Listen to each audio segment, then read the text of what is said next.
makin beringasan, semakin melawan kepada agama Allah Subhanahu wa taala dan menzalimi para alim ulama, semakin menyakiti dakwah dan Islam kaum muslimin, semakin dekat Allah mengkaramkan mereka dalam azabnya.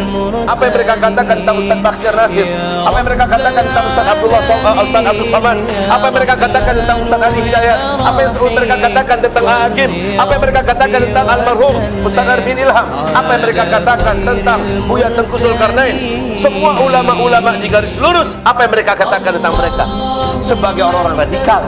Lihat, ketika kejahatan dipertontonkan, ketika kezaliman ada pada puncaknya, hukum sunnatullah akan kembali. Hukum kausalitas alam yang ditetapkan oleh Allah akan terulang. Setiap habis gelap terbitlah. Salawat dan salam kita untuk Habibillah Sayyidina Muhammad Rasulullah sallallahu alaihi wasallam. Perjuangan beliau tidaklah ringan.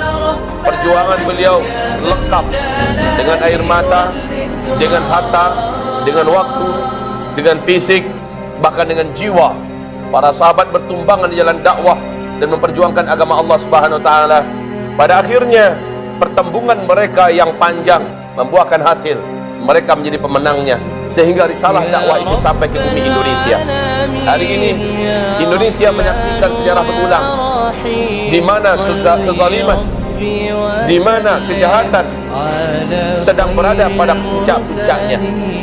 Sejarah terulang, bukan hanya sejarah Nabi Muhammad yang terulang, sejarah para nabi-nabi dulu terulang di bumi Indonesia. Ada kausalitas hukum disebut dengan sunnatullah yang tidak akan pernah dirubah oleh Allah. Lan tajidah, sekali-kali engkau tidak akan mendapatkan sunnatillahi, bagi sunnatullah ini tabdila, perubahan. Sunnatullah itu sudah tetap. Karena siang sudah selesai, maka sunnatullahnya malam pasti datang. Karena malam sudah habis, sunnatullahnya siang pasti menjelang. Karena engkau hidup, maka sunnatullahnya setiap yang hidup pasti mati, maka dia pasti mati. Karena engkau bermain air, sunnatullahnya engkau basah. Karena engkau bermain api, sunnatullahnya engkau kepanasan atau mungkin terbakar. Sunnatullah ini tidak akan pernah ditemukan terjadi perubahan. Karena engkau zalim, engkau pasti akan dihabisi oleh Allah Subhanahu wa taala. Wa ma kunna mu'adzibina hatta nab'atha rasulah. Kami tidak akan pernah mengazab kecuali setelah Rasul dikirim. Lebih 200-an ribu Rasul-Rasul dan Nabi dikirim oleh Allah ke muka bumi. Seluruh mereka telah disebutkan oleh Allah.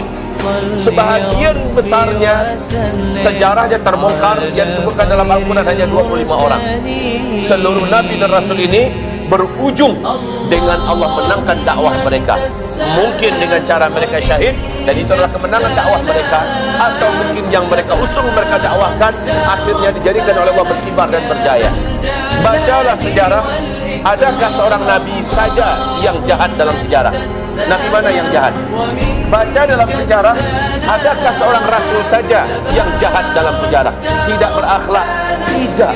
Seluruh para Nabi dan Rasul adalah manusia-manusia paling ideal dalam hal budi, dalam hal akhlak, dalam hal keteladanan ibadah, dalam hal apa saja. Para Nabi dan Rasul ada di puncak kemuliaan. Akan tetap, coba lihat, Nabi itu dicintai atau dibenci oleh mayoritas para penguasa. Sejarah selalu menyebutkan musuhnya para Nabi-Nabi adalah para penguasa yang berkuasa, karena mereka tidak siap atau tidak mau menerima ajakan Nabi yang mengajak agar hanya menjalankan kehendak Allah saja di muka bumi ini. Itu yang mereka tidak mau, karena kehendak mereka sudah mereka tuangkan dalam bentuk undang-undang yang wajib dipatuhi dan dijalankan di bumi di mana mereka berkuasa. Maka ketika datang para Nabi dan Rasul mengajak kembali beribadah kepada Allah secara total dan murni, agar mematuhi saja undang-undang yang diturunkan dari langit, ini yang para penguasa tidak mau. Ini yang para penguasa menolak. Sampai kepada puncaknya Fir'aun berkata, Ana rabbukumul a'la. Sayalah pembuat undang-undang, pembuat keputusan, pembuat jalan hidup yang harus kamu jadikan tertinggi di bumi ini. Kata Fir'aun, Ana rabbukumul a'la. Undang-undang sayalah yang harus lebih tinggi. Firaun tidak pernah mengklaim dirinya sebagai Tuhan, tidak pernah. Tetapi Firaun mengklaim bahwa undang-undangnya harus yang tertinggi. Maka tidak boleh undang-undang yang dibawa oleh Nabi Musa alaihissalam, ajaran yang dibawa oleh Nabi Musa alaihissalam haruslah ajaran yang paling tinggi. Ini yang Firaun tidak mau. Akhirnya Firaun menyerang Musa habis-habisan. Sepanjang sejarah berulang, sejarah demi sejarah. Mulai dari Nabi Ibrahim berhadapan dengan Namrus alaihissalam. Akhirnya Namrus setelah sempurna mengerjakan semua kejahatannya kepada Ibrahim dan kepada orang yang beriman, maka Allah hancurkan Namrus. Sejarah kembali terulang ketika Nabi Hud dikirim, Nabi Nuh dikirim, Nabi Ibrahim, lalu Nabi Musa alaihissalam dan Nabi Isa alaihissalam sampai kepada Nabi Muhammad sallallahu alaihi wasallam. Sejarah selalu terulang. Nabi-nabi yang mulia ini selalu dikatakan dengan kata-kata yang tidak pantas oleh orang-orang yang sedang berkuasa pada masa itu. Penjahatlah. Nabi dikatakan penjahat. Nabi dikatakan sebagai perusak. Nabi dikatakan sebagai pemecah belah bangsa. Nabi dikatakan sebagai orang radikal, fundamentalis. Para nabi-nabi dan rasul dituduh dengan bahasa-bahasa begitu. Dan sejarah selalu terulang dan akan terus terulang sampai hari kiamat. Sampai di Indonesia juga begitu. Dituduh dengan tuduhan-tuduhan yang tidak patut. Apa yang mereka katakan tentang Ustaz Bakhtiar Nasir, apa yang mereka katakan tentang Ustaz Abdul Samad, apa yang mereka katakan tentang Ustaz Adi Hidayat, apa yang mereka katakan tentang Agim, apa yang mereka katakan tentang almarhum Ustaz Arifin Ilham, apa yang mereka katakan tentang Buya Tengku Zulkarnain. Semua ulama-ulama di garis lurus, apa yang mereka katakan tentang mereka sebagai orang-orang radikal yang akan merubah ideologi negara, bla bla bla bla bla bla, kata-kata kotor. Nabi Muhammad dikandaskan oleh Allah upaya-upaya pembunuhan terhadap beliau. Lihat ketika kejahatan dipertontonkan, ketika kezaliman ada pada puncaknya, hukum sunnatullah akan kembali. Hukum kausalitas alam yang ditetapkan oleh Allah akan terulang. Setiap habis gelap terbitlah terang. Setiap habis gelap terbitlah terang. Jadi ini kabar gembira sebenarnya. Semakin beringasan, semakin melawan kepada agama Allah Subhanahu wa taala dan menzalimi para alim ulama, semakin menyakiti dakwah dan Islam kaum muslimin, semakin dekat Allah mengkarangkan mereka dalam azabnya. Kita seperti mendapatkan kabar gembira. Sampai kapan wahai ini? Sampai kapan ini akan berlangsung? Jawabannya adalah sampai Rasul dan orang-orang yang beriman dengannya berkata, mata Nasrullah. Sudah gak ketemu lagi jalan keluar. Seluruh pintu udah ketutup.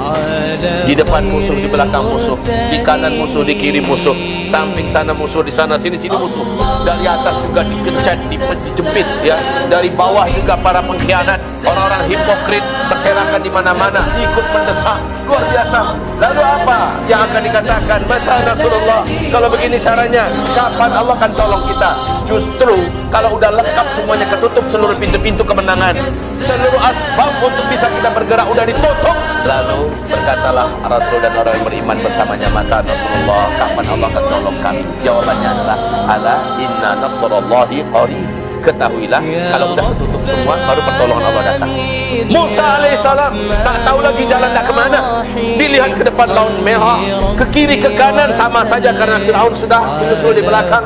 Bala tentaranya sudah menghunus pedang-pedang mereka untuk membantai, tak tahu lagi mau kemana. Maka saat itu Allah dapatkan pertolongan di belah laut. Mereka menyeberang selamat seluruhnya. Firaun dengan seluruh yang dimilikinya tenggelam dalam satu waktu yang sama. Apakah seperti ini tidak akan mungkin terjadi kepada tiap-tiap negeri yang zalim?